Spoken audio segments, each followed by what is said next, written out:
మనోహరి aunty మనల్ని pollute చేస్తుంది అని అంజు చెప్తూ ఉంటే, అవునక్క మనోహరి ఆంటీనే మనకు యాంటీ, మిస్ అమ్మ చాలా మంచిదనిపిస్తుంది అని ఆనంద్ ఆకాష్ అంటూ ఉంటే, ఏం కాదు మిస్ అమ్మ మాట ఇచ్చి తప్పింది, మిస్ అమ్మనే మనకు యాంటీ అని అమ్ము అంటే, కాదు కాదు అని అంజు చెప్తూ ఉంటుంది. నాతో ముందు లోపలికి ఎవరు వస్తారు, మీరు వస్తారా లేదా అని అమ్ము అనడంతో, పద నేను వస్తాను అని ఆకాష్ వెళ్ళిపోతాడు. నాన్న ప్లీజ్ నాన్న హాస్పిటల్కి వెళ్ళండి నాన్న, బాగి అబార్షన్ చేయించుకోకుండా ఆపండి నాన్న అని ఆరు వేడుకుంటూ ఉంటుంది. అప్పుడే గుప్తా గారు ఆరు దగ్గరికి వచ్చి, చూడము బాలిక, నువ్వు ఎంత చెప్పినాను నీ తండ్రికి వినపడదని నీకు తెలుసు కదా, పద మన లోకంలోకి వెళ్దాము అని గుప్తా గారు అంటే, లేదు గుప్తా గారు నేనెందుకు వస్తాను అని ఆరు అంటుంది. చూడము బాలిక, ఆలస్యమైన కొద్దీ నీకు శిక్ష రెట్టింపగును, నువ్వు చనిపోయిన పిమ్మట కొన్ని దినములు ఇక్కడే ఉండుటకు మీకు మా యమధర్మరాజు అవకాశాన్ని కల్పించి కొన్ని శక్తులను కూడా ఇచ్చాడు. ఇప్పుడు నీ ఇష్ట ప్రకారమే వచ్చేటివి కదా, రా వెళ్దాం అని గుప్తా గారు అంటే, నాకు రెట్టింపు శిక్ష కాదు 100 రెట్లు 1000 రెట్లు వేసినా కూడా ప్రస్తుతానికైతే నేను రాను గుప్తా గారు, ఇంకా లోకమే చూడని పసిబిడ్డ ప్రాణాలు నా చెల్లెలు తీస్తూ ఉంటే నేను చూస్తూ ఎలా ఊరుకుంటాను అని ఆరు అనడంతో, చూడుము బాలిక, అలాగైతే నీ పిల్ల పిచ్చుకలు నీ సహోదరికి మరింత ప్రమాదము వచ్చును, నీకు శిక్ష అంటే నీ పిల్ల పిచ్చుకలకి ప్రమాదము జరగడమే అని గుప్తా గారు అనడంతో ఆరు చాలా షాకింగ్గా చూస్తూ, నన్ను మోసం చేసి తీసుకువెళ్ళారు, మళ్ళీ జన్మ లేనే లేదని చెప్తున్నారు, ఇప్పుడు నా పిల్లలకి ప్రమాదం వస్తుందని చెప్తున్నారు, బాగి ఏమో అబార్షన్ చేయించుకోవడానికి వెళ్ళింది, ఇక్కడ ఉండి మీ ఘోరం చేసే కన్నా మీతో వచ్చి అక్కడే ఉండడం మేలు, పదండి గుప్తా గారు వెళ్దాం పదండి అని ఆరు అంటుంది. సరిగ్గా అప్పుడే గుప్తా గారు ఒక రోజా మొక్క వైపు అలాగే చూస్తూ ఉండడంతో, ఏంటి గుప్తా గారు రాకుండా ఆ పువ్వు వైపు అలానే చూస్తున్నారు అని ఆరు కూడా చూస్తూ ఉంటుంది. అప్పుడే రామూర్తి కూడా ఆ మొక్క వైపే చూస్తూ ఉంటాడు. ఎల్లో కలర్లో ఉన్న ఆ గులాబీ పువ్వు ఉన్నట్లుండిగా నల్లగా మాడిపోయి దానంతట అదే విరిగి కింద పడిపోతుంది.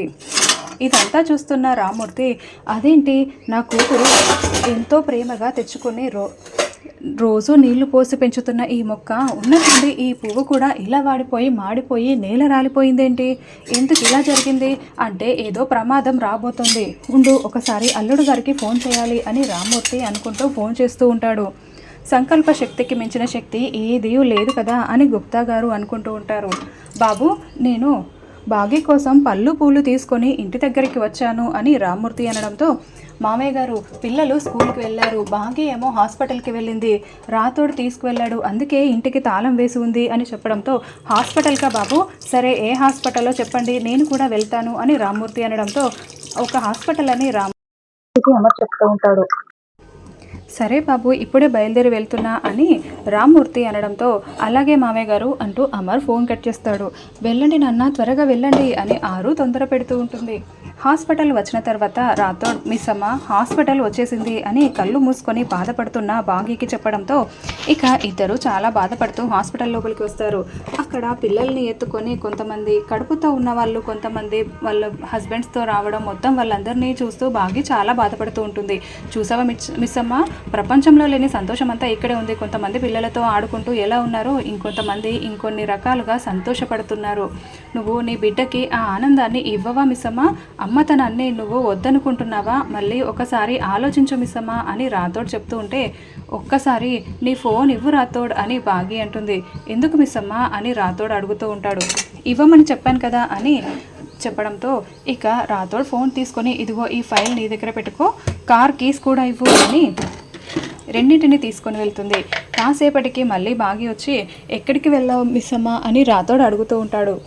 కార్ కేసు ఇదిగో రాథోడ్, నీ ఫోన్ని కార్లో పెట్టి లాక్ చేసి కేసు నీ చేతిలో పెట్టేశాను, ఎందుకంటే ఆయనో నాన్నో మళ్ళీ ఫోన్ చేయొచ్చు, అప్పుడు నువ్వు నాకు ఇచ్చిన మాటను తప్పి వాళ్ళతో నిజం చెప్పొచ్చు, వాళ్ళు వచ్చి నా మనసు మార్చొచ్చు, నా మనసు మారకూడదు రాథోడ్, అందుకే ఇలా చేశాను అని బాగి అనడంతో, అయ్యో ఏంటి మిస్ అమ్మ ఇలా చేస్తున్నావు, నీ బిడ్డని నువ్వు చంపుకుంటావా అని రాథోడ్ మళ్ళీ ఏడుస్తూ ఉంటాడు.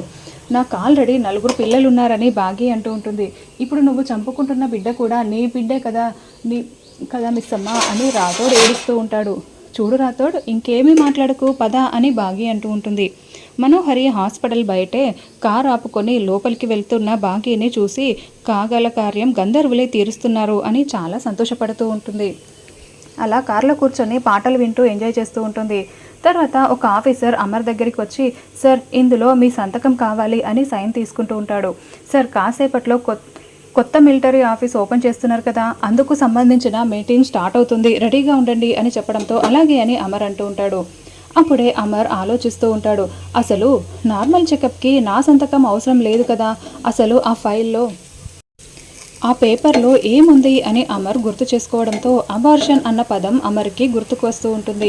మై గాడ్, బాగి అబార్షన్ చేయించుకోవడానికి వెళ్ళిందా, నాకు కూడా చెప్పకుండా ఎందుకు ఇలాంటి పిచ్చి పని చేస్తుంది, ఇప్పుడు వెంటనే ఆపాలి, ఫోన్ చేయాలి అని అనుకుంటూ బాగి ఫోన్కి కాల్ ట్రై చేస్తూ ఉంటాడు. అయితే ఫోన్ తీయకపోవడంతో రాతోడికి చేస్తాను అని రాతోడికి చేస్తూ ఉంటాడు. ఏంటి ఇద్దరు కూడా ఫోన్ తీయడం లేదు, ఎందుకు ఫోన్ తీయడం లేదు అంటే రాతోడికి కూడా విషయం ముందే తెలుసా, అందుకే ఫోన్ తీయడం లేదా అని అంటే రాతోడు ముందే తెలిసినా కూడా నా దగ్గర నిజం దాచిపెట్టాడన్నమాట. అసలు ఎందుకు వీళ్ళిద్దరూ ఇలాంటి పిచ్చి పని చేస్తున్నారు, ఇప్పుడు ఇంకెవరికి చెప్పి ఆపాలి, మనోహరి ఉంది కదా అని మనోహరికి కాల్ చేస్తూ ఉంటాడు. అమర్ ఎందుకు నాకు కాల్ చేస్తున్నాడు అని మనోహరి కారులో కూర్చొని అనుకుంటూ చెప్పు అమర్ అని ఫోన్ లిఫ్ట్ చేసి మాట్లాడుతూ ఉంటుంది. మనోహరి ఎక్కడ ఉన్నావు అని అమర్ అడగడంతో నేను స్కూల్ దగ్గర పిల్లల్ని డ్రాప్ చేసి రిటర్న్ అవుతున్నాను అమర్ అని చెప్పడంతో నువ్వు అర్జెంటుగా కేఆర్ హాస్పిటల్కి వెళ్ళు మనోహరి అని అమర్ అంటూ ఉంటాడు. ఎందుకు అమర్ అని మనోహరి అనడంతో బాగి అబార్షన్ చేయించుకుంటుందని నాకు డౌట్గా ఉంది, వెంటనే వెళ్ళి ఆపు మనోహరి అని అమర్ అంటూ ఉంటే అబార్షన్ ఏంటి, అలా ఎందుకు చేస్తారు అని మనోహరి అంటుంది.